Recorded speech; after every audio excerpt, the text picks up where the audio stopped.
Good morning, students. How are you? I hope you all are fine and safe at home. I am Divya, your English teacher. Students, today we are going to do poem How to Tell Wild Animals from book First Flight.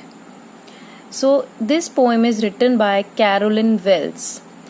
Carolyn Wells was an American writer remembered largely for her popular mysteries, children's books, and humorous verse. Humorous means which makes us laugh, entertain. This humorous poem suggests some dangerous ways to identify. Identify means recognize wild animals. Wild means which lives in forest. Read it aloud, keeping to a strong and regular rhythm. Actually, in this poem, Carolyn Wells, she is describing the various wild and dangerous animals in a funny way. Now we are going to start the poem. If ever you should go by chance to jungles in the east, and if there should to you advance a large and tawny beast, tawny means yellowish brown color. If he roars at you as you are dying, you will know it's the Asian lion.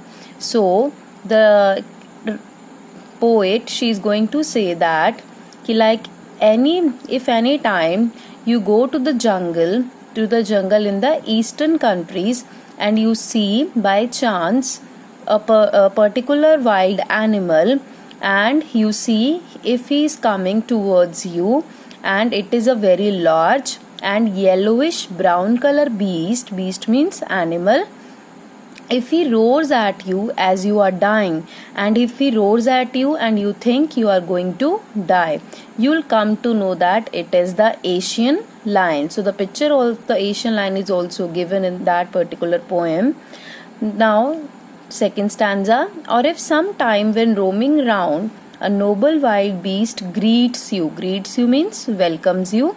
With black stripes on a yellow ground, just notice if he eats you. This simple rule may help you learn the Bengal tiger to discern. Discern means recognize. So, sometime when you are roaming around and you see a noble wild beast which is welcoming you, and he has black stripes on his yellow body, and you notice that he is going to eat you, this simple rule may help you learn that you are watching or you are recognizing a Bengal tiger. So now third stanza. If strolling forth, strolling means walking. If strolling forth, a beast you view whose hide with spots is peppered. Peppered means spots. Hide means skin of an animal. As soon as he has leapt on you, leapt means jumped on you, you'll know it is the leopard. 'Twill do not good to roar with pain, he will only leap and leap again. So, the poet here is saying, if by chance you are walking and you see a beast, means an animal, and whose skin of that particular animal is spotted, and you see the spots on the body of that particular animal, as soon as he jumped on you, you will come to know that it is the leopard. And there is a futile effort to roar with pain. Means if you roar with pain, nobody is going to help you, because that particular leopard is jump and jump again, and he will attack you and kill you. So here we can see that particular words, like the poet alters the spellings of leapt, L-E-A-P-T, leapt, and leap. The usage of leapt means instead of leapt, L-E-A-P-T, the poet here uses L-E-P-T, that particular word leapt, and instead of leap, L-E-A-P, the poet has used here L-E-P, leap, because it wants to make the sound correspond with pronunciation of leopard. That's why the poet has used these words. This is also called a poetic license device. if when you are walking round your yard, yard means courtyard, you meet a creature there who hugs you very, very hard, be sure it is a bear. If you have any doubt, I guess he'll give you just one more caress.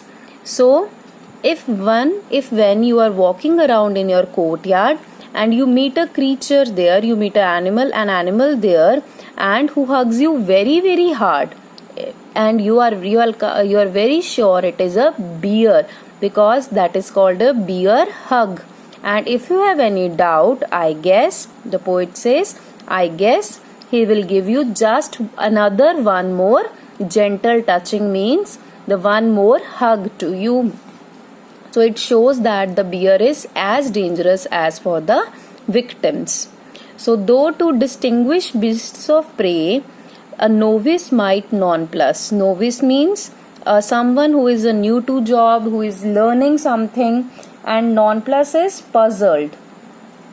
The crocodile you always may tell from the hyena thus. Hyenas come with merry smiles, but if they weep, they are crocodiles. So, in this particular stanza, the poet is saying, like, if a person who is, someone new to job, who is researching on that particular animals, and he is also be puzzled, but it will be easy for him to distinguish between the beasts of prey, between the crocodile and the hyena, because the crocodile, hyenas come with always merry smiles, they always smile, but if they weep, they must be crocodiles.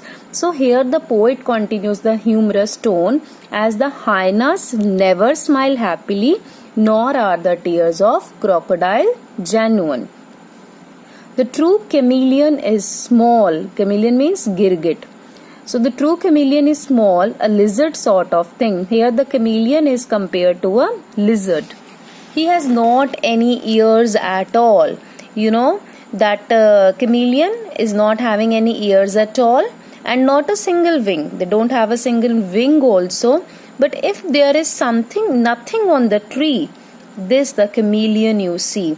So you know that the chameleon sits on the tree. But the chameleons, what is the characteristic of chameleon? It changes its color according to its surroundings. So if you don't see anything on that particular tree, it means that chameleon is sitting there on the particular tree. So this stanza is related to chameleon.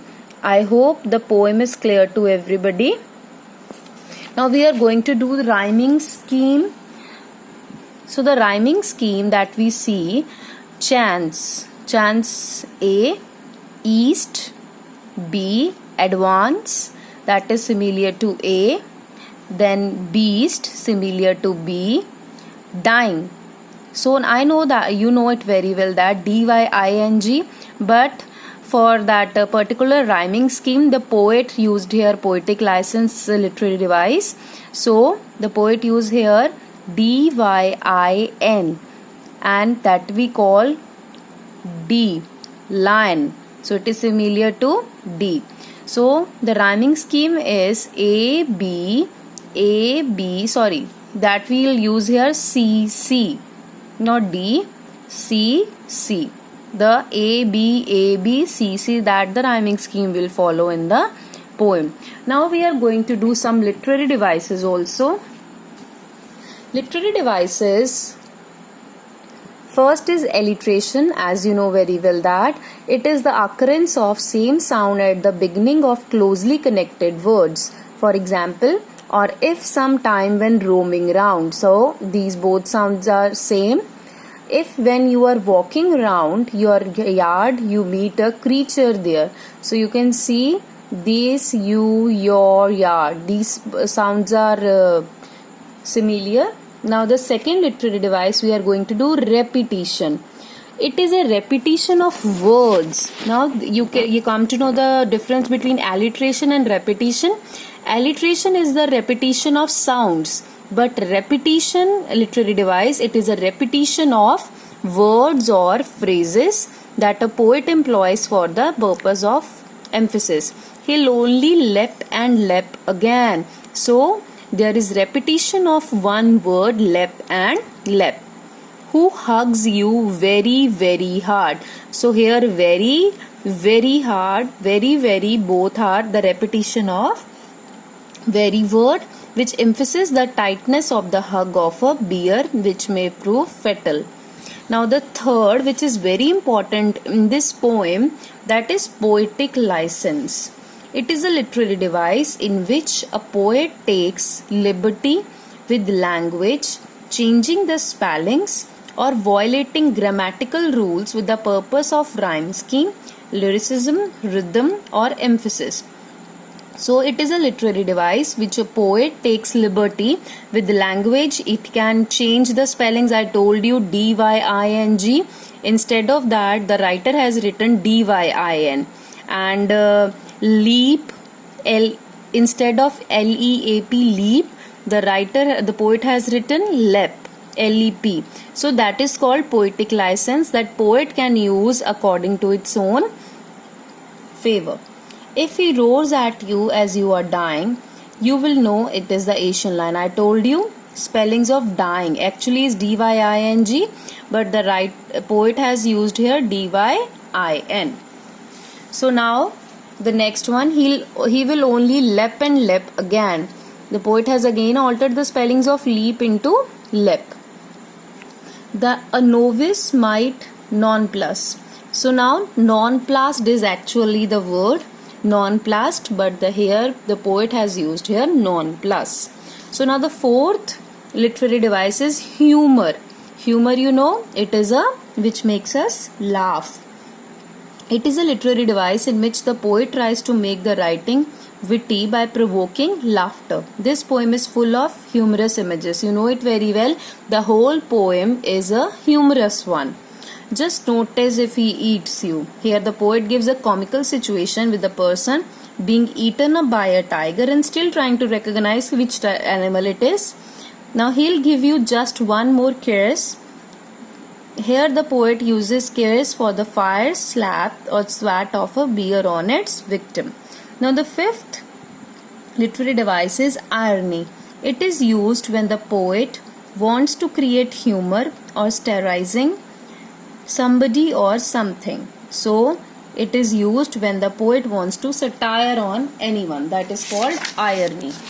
So a noble wild beast greets you. Here the Bengal tiger has been called noble, ironically, because actually it is a ferocious beast who will kill anybody.